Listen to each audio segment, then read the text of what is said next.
If you could turn into any animal, which animal would you turn into?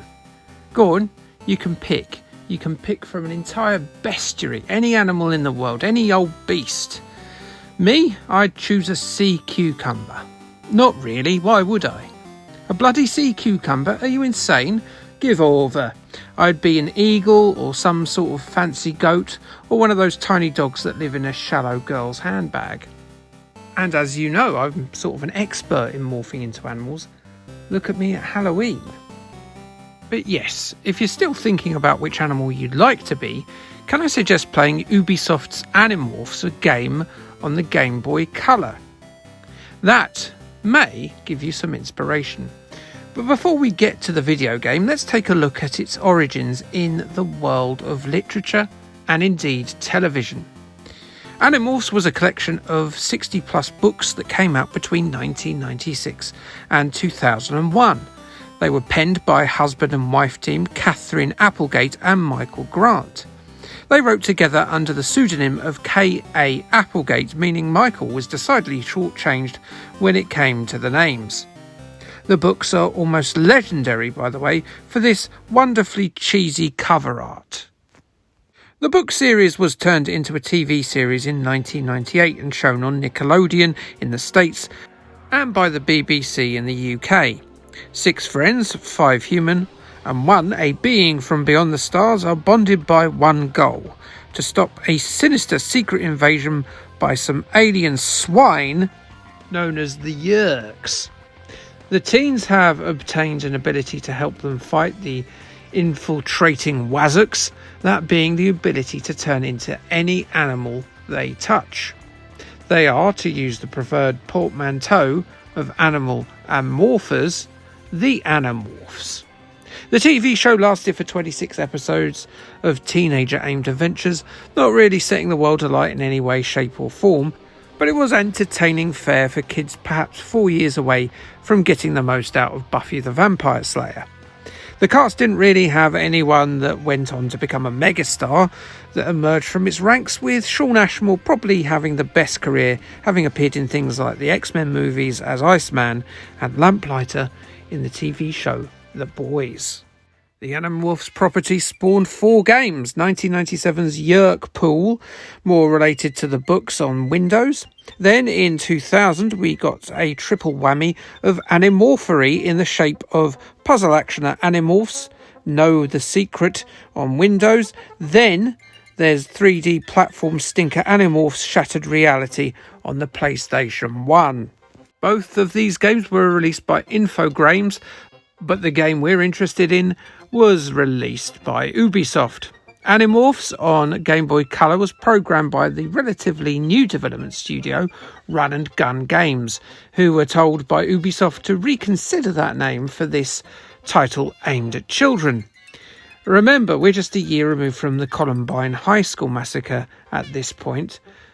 That was when shootings at schools were a little less common, let's say. Anyway, Run and Gun were instead credited as Runny Fun, with the tongue-in-cheek tagline, "It's good for kids." Notice how the logo looks a bit brown as well.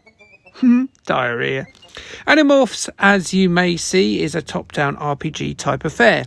It looks a bit like something. What game is it? Can't put my finger on it. Yes, of course, I kid. It looks a lot like Pokemon, and then you get in a fight and then it really looks like Pokemon.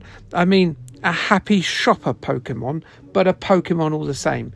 But it does look very cheap. Look at the graphics on this game, the sprites, the buildings.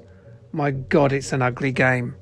So you've got 5 levels in which you control a different member of the teen group in each. The level starts in the same hub world, so you get to see those childlike graphics of the Animorphs' hometown a lot. You're tasked with gaining access to various locales like the zoo, the circus, and the school, all which make up one of the different levels. You gain access to the buildings by finding out which animal you need to turn into to access those buildings. A snake will fit through a crack in a wall. A bat will be able to see in the dark. And how do you turn into these animals? Well, Scattered throughout the game world are numerous beasts, and it's these beasts you need to make contact with in order to progress.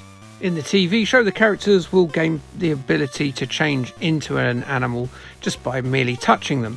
In the game, they make the animals tear each other apart because Pokemon.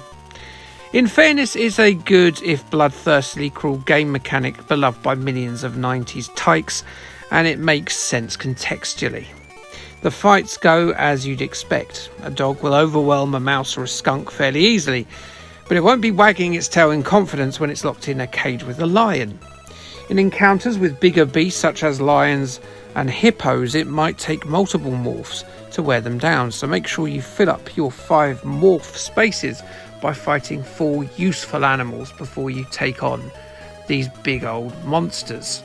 Just like Pokemon, certain attacks will have more of an effect than others, though I'm not sure it's as well balanced as Game Freak's Nintendo exclusive. The initial battles are pretty easy indeed. You just sit there hammering A, and your starting dog should dispatch most creatures with ease. But it doesn't work all the time, and you may well come up against a tough adversary that will wipe out all of your Animorphs. And when that happens, it's game over. Game over means that you'll have to restart the level again, and as the levels aren't the smallest, that may prove to be a little frustrating. However, there is a password system should you wish to return to the game at a later point.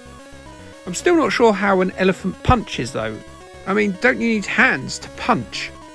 All it's got is like an umbrella stand from the 1970s on its front legs.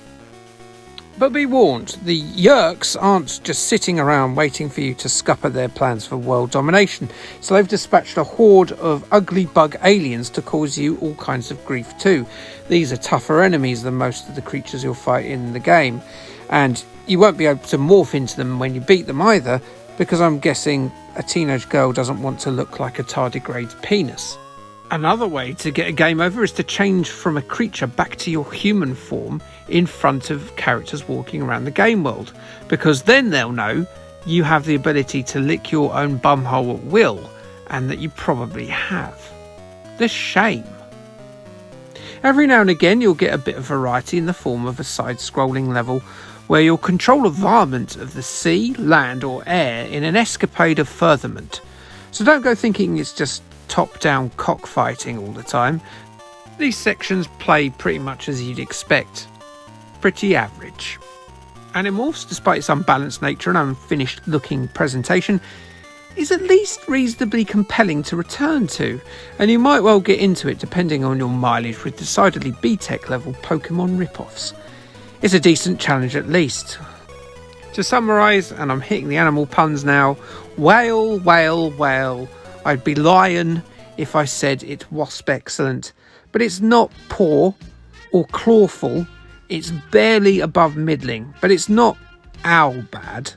I must be giraffing you crazy with some of the sealiest puns you've ever heard, so rather than stretching this trout any more awkwardly, let's see what some of the Cayman press thought about Animorphs before we get outta here, and maybe you can let me know what you mink in the comments below. Below? Sorry, I'm a bit hoarse after these puns. Yes, that's that done. We're done with that now. Total Game Boy gave it a 60% in their issue 14, and their conclusive write-up is surely designed to get Super Nintendo angry, or at least angrier than those puns probably made him.